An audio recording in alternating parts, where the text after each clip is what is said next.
mutant monsters, preying on anyone intruding on their terrain. I felt my life was at stake.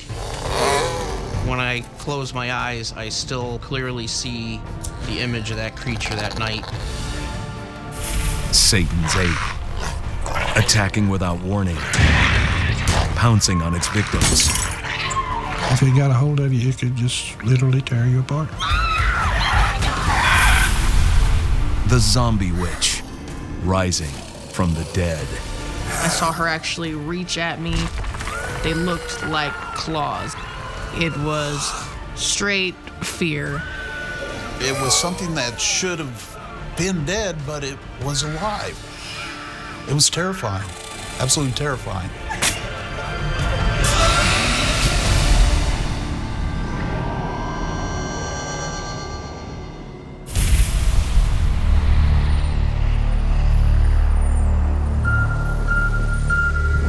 In communities throughout the Midwest, residents report sightings of strange mutant creatures, sometimes mistaken for children, but ones with hideously deformed heads. As legend has it, they roam the backwoods, nowhere to call home, nothing to lose, spreading terror across the country.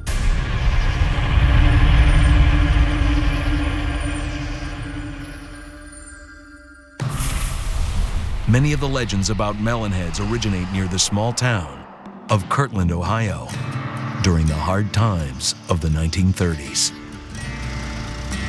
Back in the 30s, a gentleman claiming to be a medical doctor opened his home up as an orphanage. It's not like today where you had protocol and paperwork. Back then, no one kept track of anything. They don't know what's going on behind those doors there. According to the legend, behind those doors, an evil doctor, identified only as Dr. Crow, mutated orphan children into monsters. What Dr. Crow did was perform some very nasty, horrendous experiments on children. Fritz, who was here? Just another intake, doctor. People didn't want him. Well, we want him. We can help him. I remember hearing rumors about a mad doctor doing experiments on these children. Their bodies were little, but they had these gigantic heads. People started calling them Melonheads. He was putting water into the children's head, causing deformities as far as the way they looked, their eyes, their nose, their teeth, their body, also the shape of their head. The chances of them growing up and having a regular life was taken away from them. Whatever Dr. Crow did to the orphans, his reign of terror eventually came to a violent end.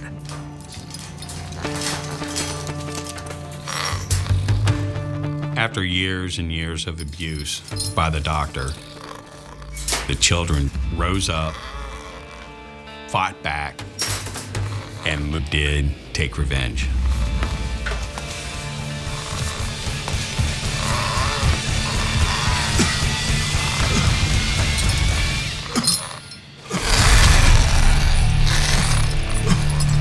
No one really knows at this point what happened. We're not sure if the doctor actually was killed. But we do know that the children burned down the mansion.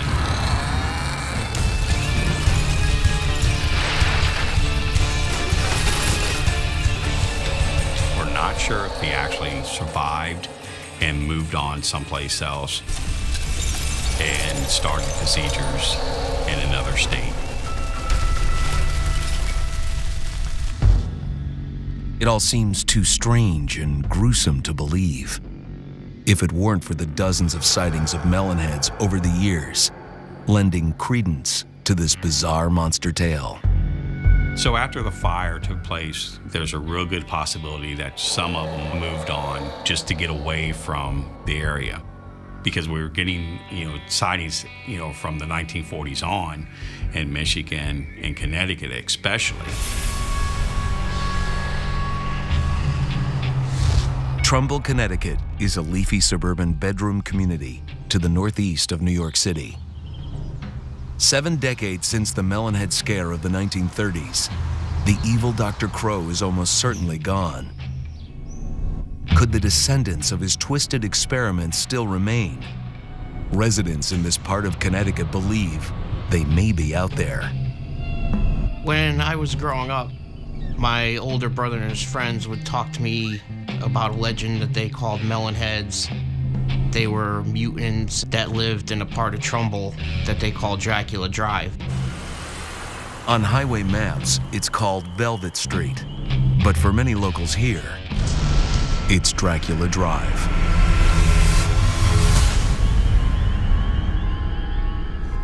One night, Chris Barrico and some friends, armed with nothing more than a belly full of courage, drove out to the woods to test the legend. I'm a big skeptic. I'm the type of person, I don't believe it unless I see it. This is Dracula Drive, right? Yeah. I never thought, honestly, I would ever see anything.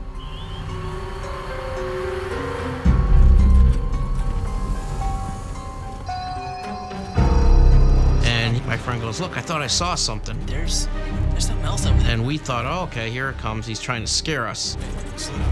He goes, no, I'm dead serious. I thought I saw something. There's a deer.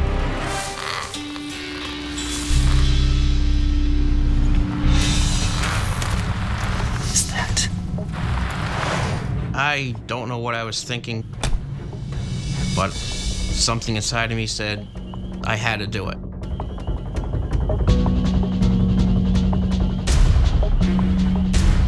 I held my flashlight and I saw the head. I'm like, oh my God, this is happening to me.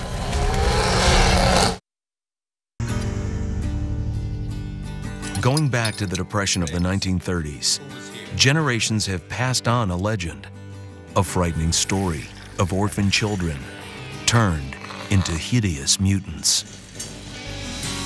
Every few years, giving life to the legend, someone swears they've encountered a Melonhead. I can close my eyes and still see that image, the silhouette, just like it was yesterday. That silhouette is their defining feature. Very large head, veins popping from the head, very pale. Sharp teeth. Growing up listening to the story about the Melonheads, I was very skeptical. I thought it was an absolute joke and, more folklore than, reality until I had my experience. It's not folklore, it's not a story, it's a fact. 25 years ago, one foggy evening, on a backcountry road near Trumbull, Connecticut, Chris Barrico and his friends were legend tripping, exploring an area notorious for creature sightings. Because it is so secluded, heavily wooded, unpopulated area, it would be a great place for monsters to hide out.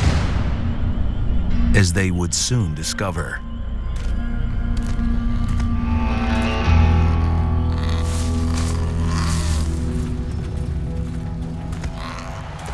Dude, I'm getting creeped out. Let's get out of here. And we quickly saw a shadow go behind the woods.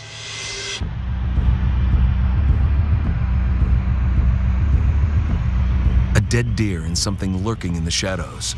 Let's get out of here. Was too much for Chris's friend.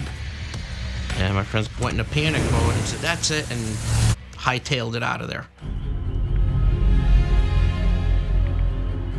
I would have liked to stayed. I'm the more adventurous type person. I want to see for myself exactly what it was, who it was, and I asked my friends who's willing to go back, and they both said, no, we ain't going back there. They were too scared. So I said, well, I'm going back. And they said, oh, okay, well, we'll read about you in the paper that the Melonheads got you. A couple nights later, Chris Barrico decided to return.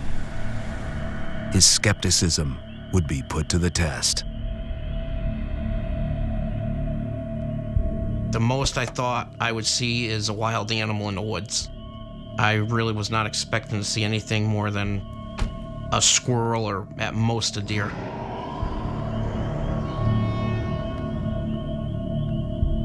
So I get out of my car and I walk up, and I did have the tightness in my chest and nerves because I'm alone.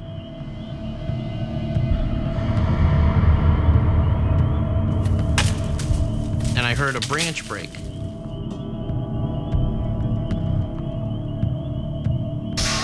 I saw something maybe 4 feet tall. Shine a flashlight to see who is it. I couldn't believe it. The head was just creepy, eerie. I think I was more froze from just the shock and panic and all the emotions into one of like, oh my God, this is happening to me. I knew I had to get out of there.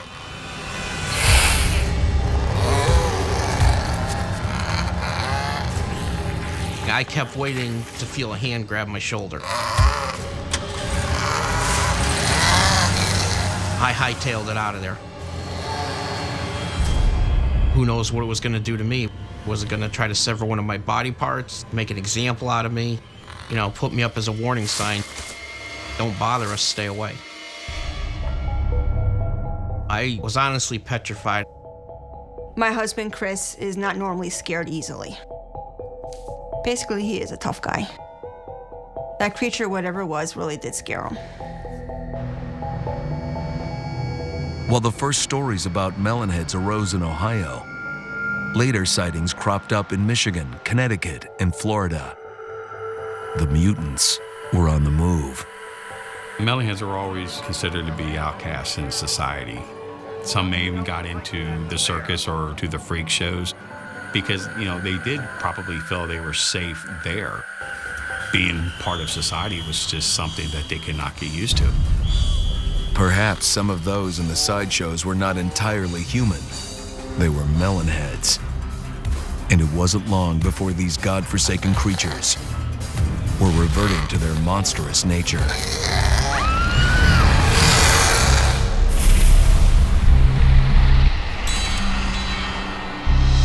Along Florida's Gulf Coast, circuses frequently make their winter homes. Steve Pate grew up in the town of Naples, Florida, unaware of the Melonheads next door. I loved growing up here. We were outside all the time. There was nothing to worry about. Just go meet your friends and spend the rest of the day until the sun goes down. Nothing to worry about. Until the evening the monsters invaded Steve's childhood. This was only about 3 feet tall, but had this gigantic head. My parents had some friends over. They were talking about a creature that attacked a couple of the tower technicians. Just grabbed the guy by the torso and just drug him into the woods, and they still haven't found the body at all. Body was never found. Nothing was found. It wasn't something that a child should have heard.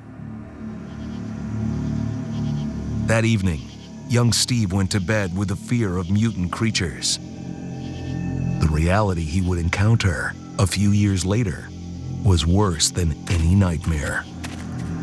My cousin and his friend were over to play war games. Basically tag in the middle of the night. Me and my best friend Chris were on one team and they were on the other.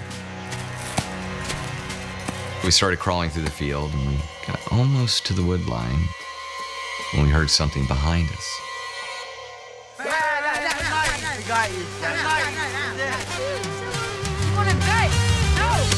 They captured us and took us further back into the woods. And they duct taped us to the same tree and left us there. What started as a childish prank would soon turn into a fight for survival. Tied to the tree, We gotta get out of here. they were sitting ducks.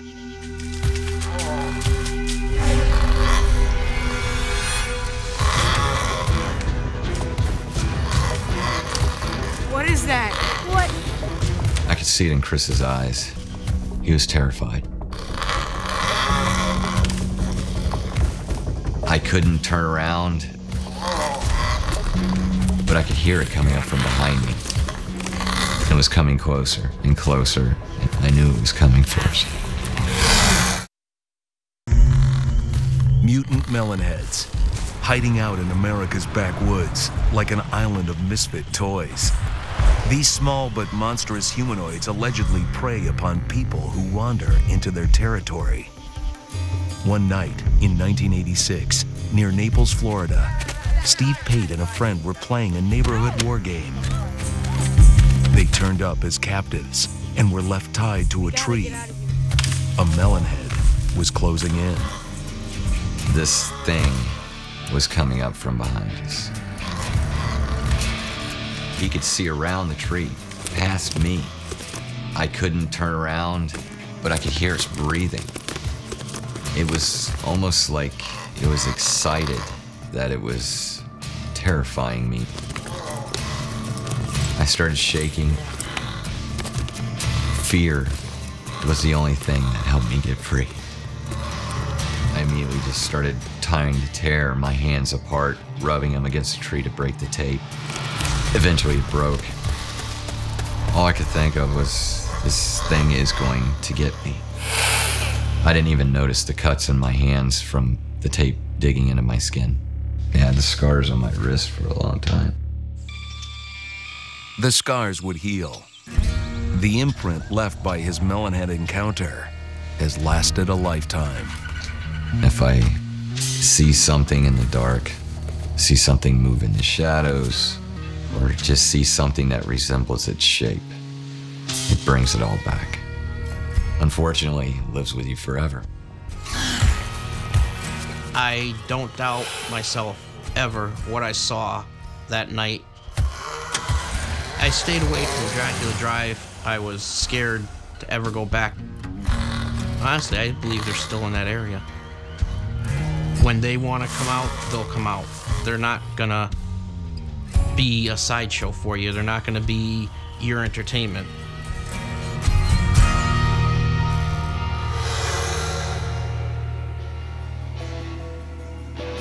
On the western edge of the Appalachians lies the small town of West Point, Kentucky. Hidden within these ancient highlands, there are stories of a mutant creature like no other. There are things in the country that people have seen for centuries, but I would never have believed that something like that could exist. I know they exist now. I didn't before, but I know they do now.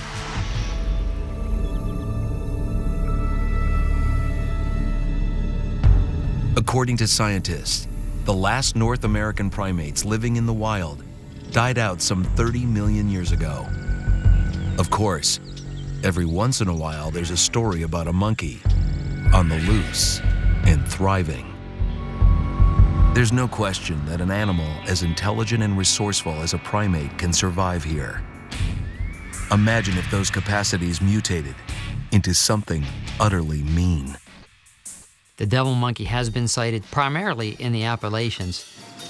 There's a lot of woodland there, a lot of caves. It would be a good place for a creature to hide. Sometimes, these creatures don't stay hidden. They go looking for trouble. In the 1970s, Marva and Wayman Morgan moved to rural Kentucky to give their 4 young children a life in the country. They loved the serenity they felt from the woods close by. As they discover, those woods were hiding something monstrous. Back years ago, my aunt and uncle owned this property. My uncle, he had chickens, and they had left for a night and came back the next day, and all the chickens were dead. They didn't pay much attention to the family tale.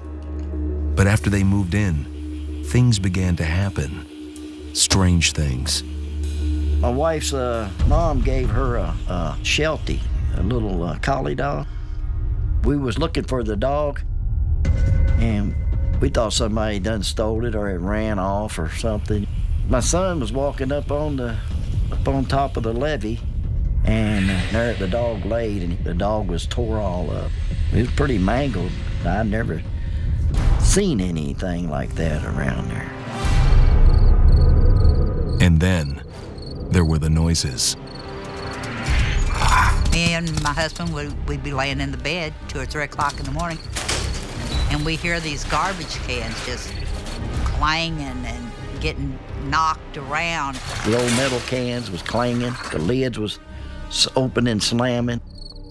We had no idea what was making that noise. We thought maybe it was dogs.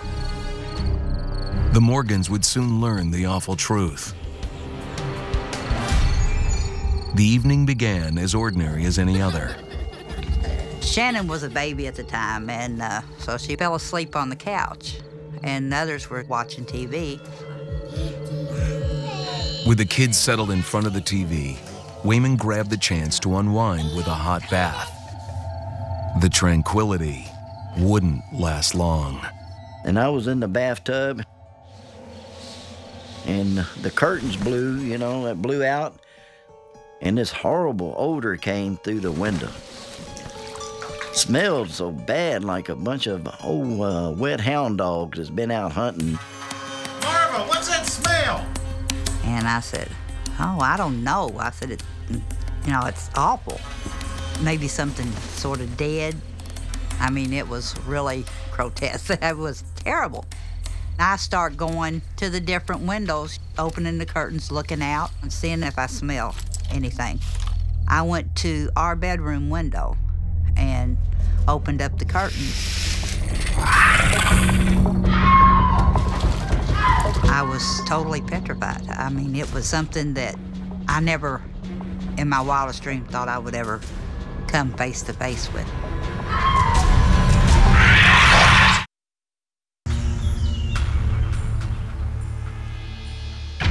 Since the 1950s, in the Appalachians and Kentucky, there have been numerous sightings of a creature resembling a baboon or small ape, a primate-like beast, so aggressive it's come to be known as the devil monkey. The devil monkey is a very unique 5 to 7 foot tall baboon-like creature with pointy ears. It has very powerful hind legs, and it has 3 toes based on some of the tracks that have been found. Sometimes there is an odor. It's a musky, a dog-like smell that has been reported. With sharp claws and large fangs, this beast is ready for a fight. Running into a devil monkey in any kind of situation would be very dangerous. These creatures are very territorial and have been known to attack without any provocation. That's the monster that Marva Morgan was contending with one night alongside her Kentucky home, just as she was closing the windows to a sudden awful smell.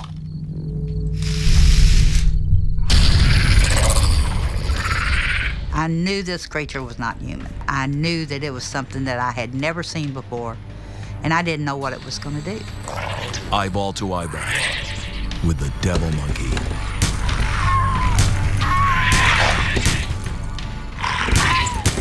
It scared me so bad, and I screamed and run, and all the kids screamed and run and followed me into the bathroom.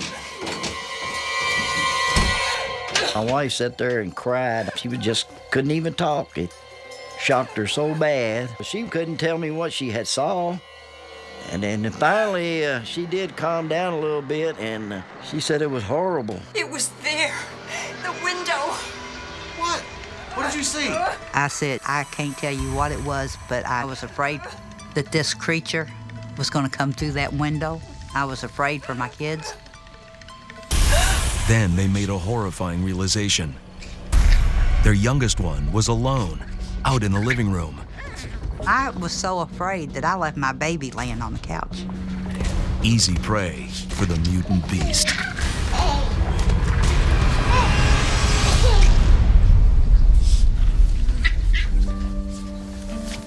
Wayman feels blessed that he got to her in time.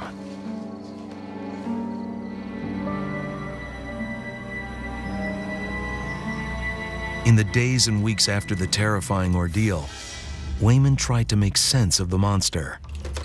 The co-worker that I worked with told me that he saw a little monkey.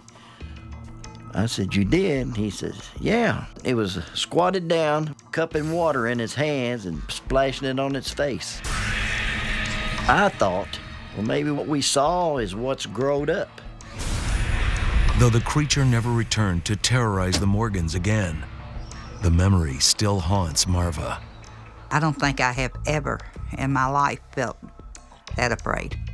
These aren't happy little monkeys, to be honest with you. They're very aggressive. They're not to be trusted. I personally would not want to encounter one.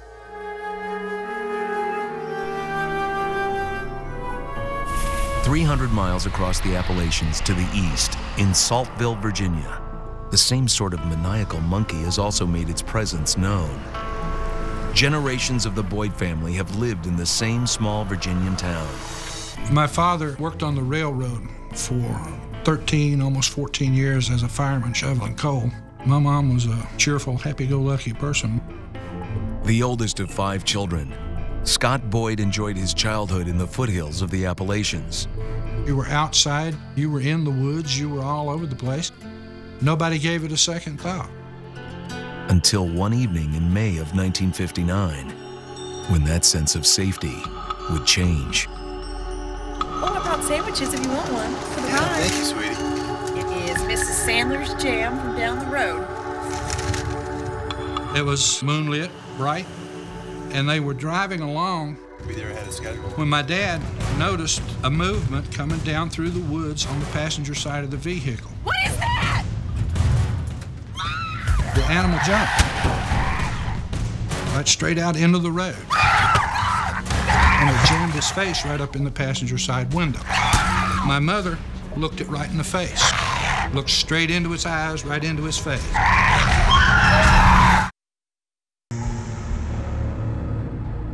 For 6 generations, the Boyd family has made coal country in the Appalachians their home.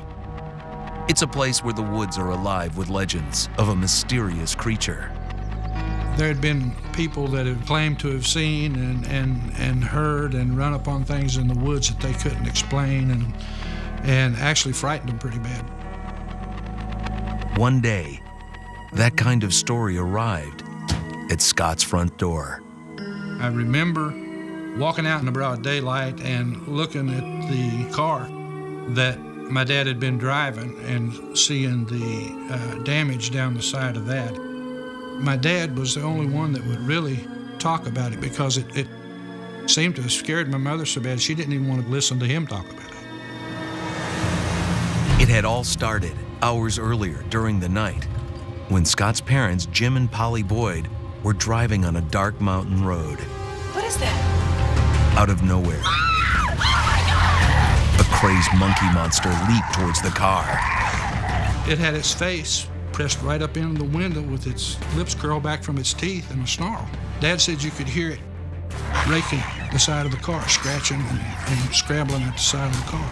And he said that it was running upright, pacing the car, reaching at the back of the car, grabbing at the back of the car. They gunned it down the road, worried the creature might be following. My dad, he had a hunting rifle behind the seat. So when he thought he'd got out far enough ahead of it, he put the car in neutral and was reaching behind him to get the rifle. And he said that it was coming at him so fast.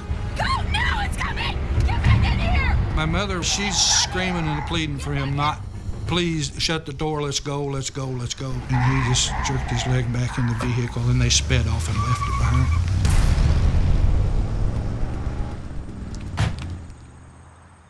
My mom and dad came straight on home. I can remember my mom being real quiet and real pale.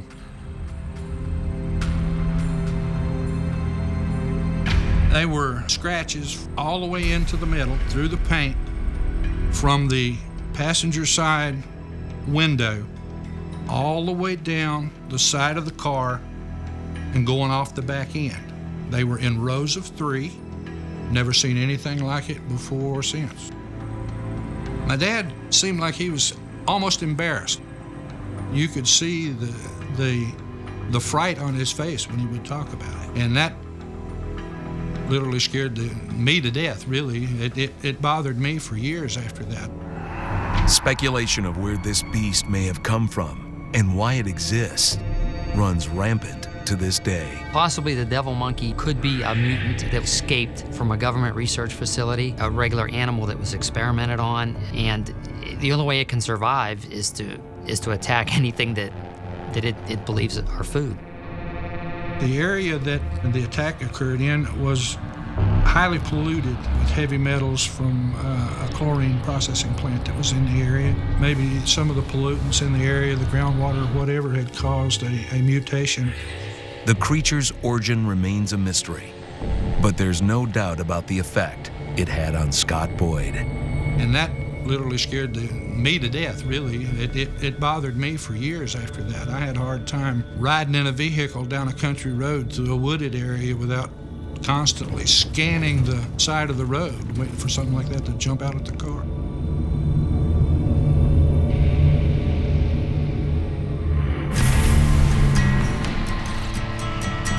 Residing in the geographic center of America's lower 48 is Kansas, the prairie state that Hollywood fashioned as the backdrop for a young girl's encounter with munchkins, wizards, and a wicked witch. While the movie's Wicked Old Hag was a Technicolor fantasy, in Kansas's capital city, Topeka, generations of residents have grown up hearing about a real-life witch. She appears wandering the streets looking like nothing more than a harmless old woman. But that's when the real terror begins. To those who've encountered the old crone, she seems hell-bent on revenge. She wanted to scare, she wanted to make you feel terror the way she had possibly felt terror in life. The most notable mystery that I think if you asked any of the folks who live here is the mystery of the Blue Albino Woman.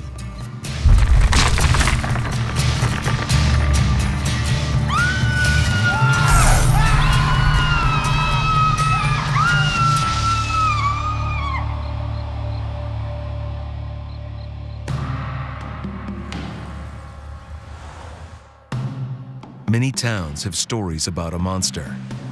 Topekans claim theirs started out human.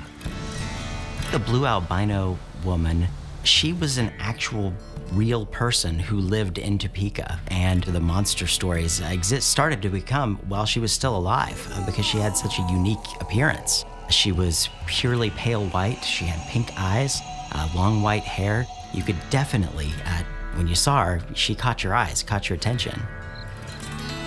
No photographs exist of this woman. No one seems to know her name. Yet for many locals, she's their worst nightmare. I'm sound asleep and I suddenly wake up and there she is. She's standing at my screen window looking at me. I was that far away from her. It was terrifying, absolutely terrifying. Well, the common legend for the Blue Woman is that she was a resident of this town, that she was tormented by the populace, and that upon her death, she was unable to leave or to find rest. This monster is an angry one, and it may owe something to the alleged circumstances of her violent death. Come on, you witch! We're gonna put you in the ground where you belong! Abducted by sadistic hoodlums, brutally buried alive.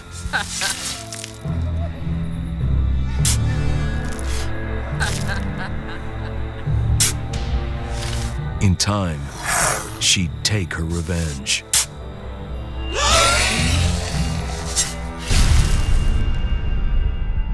I feel very sorry for her because I understand she must have suffered a great deal. But there are just things about her that make her very obviously something else. The glowing red eyes, the gaunt cheekbones, the long fingers. Generations of teenagers have roamed the back streets of Topeka, searching for a glimpse of the albino woman. They frequently go to a location on the north side of town. She's often seen in Rochester Cemetery, lurking amongst the trees, and there are many reports of her walking, following people, and eventually chasing them out of the cemetery. We're talking about what was a flesh and blood woman, that this person rises out of the grave and chases people. We've even heard violent tales of people being ripped out of the top of their cars, and that she's eaten people. Tormented to death, she turns into a plague upon the living, settling old scores. And that night when she was coming towards us, she had hands up like she was ready to hurt somebody. This wasn't just I'm going to scare you off. This was, I am coming for you. I was really afraid she was going to hurt me, maybe kill me.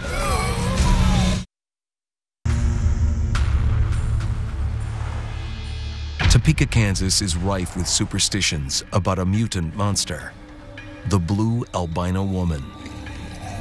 Many people are afraid to even say the name, the Blue Albino Lady, because they fear that something will happen, that she'll rear her presence and make something crazy happen. When James George was barely a teenager, he learned the terrifying reality behind the Blue Albino legend. It was a day in August, right before the school term started. I was shopping for school clothes. So James, how about these? My grandmother was manager of the children's department. James was on his way towards the fitting room when a few mannequins caught his eye. He thought they were spooky. Little did he know something far more frightening was lurking nearby.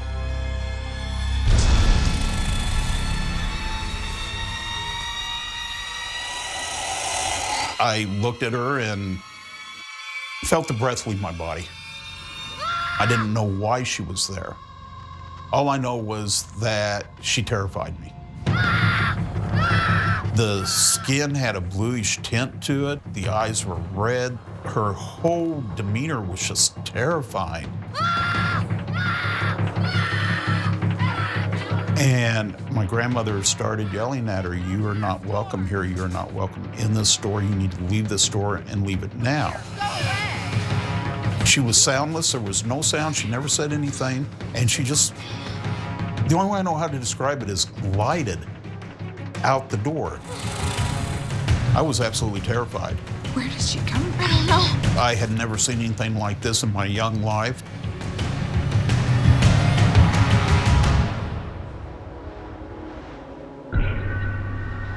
Throughout history, many cultures demonstrate their fears of an evil, deformed witch. An old crone who wields dark powers, devours children, haunts your dreams. The Old Hag in Western culture is generally depicted as a demonic type entity that comes to people in the night. They awake to find what they see as an old, ugly old woman sitting on their chest, strangling them. Residents in Topeka, Kansas claim that what they were dealing with isn't folklore. I've personally never experienced it, but there are literally hundreds of people over the years who have reported sightings of the Blue Albino Woman. Some people have no doubt had a real run-on with what they would swear is a flesh and blood creature out there. The encounters continue to pile up. Recently added to the albino woman's hit list, Jessica Streeter, a small business owner living on the outskirts of Topeka. March 13th, 2013, Jessica's 25th birthday. Her boyfriend Jason had taken her out for a nice dinner in downtown Topeka. Instead of going home, Jessica had an idea for some frisky fun. So, shall I take you home, birthday girl? No. How about you take me to the cemetery and give me my birthday present? Okay, let's do it. All right, let's go.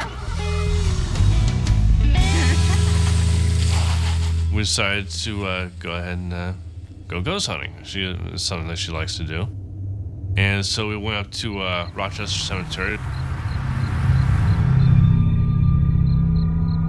Rochester Cemetery does have a sort of creepy feel to it with all the old oak trees and weeping willows, and it's always just so unnaturally quiet.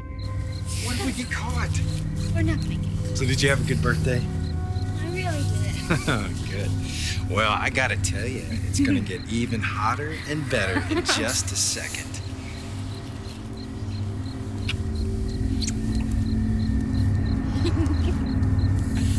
Well, I was starting to get creeped out, and I think Jesse was too.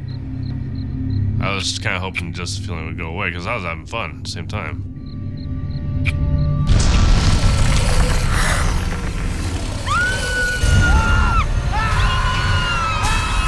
I felt her scratch at me, try to choke me. I was scared for my life. I didn't really know what to think. I thought she was going to kill me. When I saw the Blue Woman, I felt a sense of utter terror. You know, she's supposed to just be a legend. I just wanted to get away as quick as I could.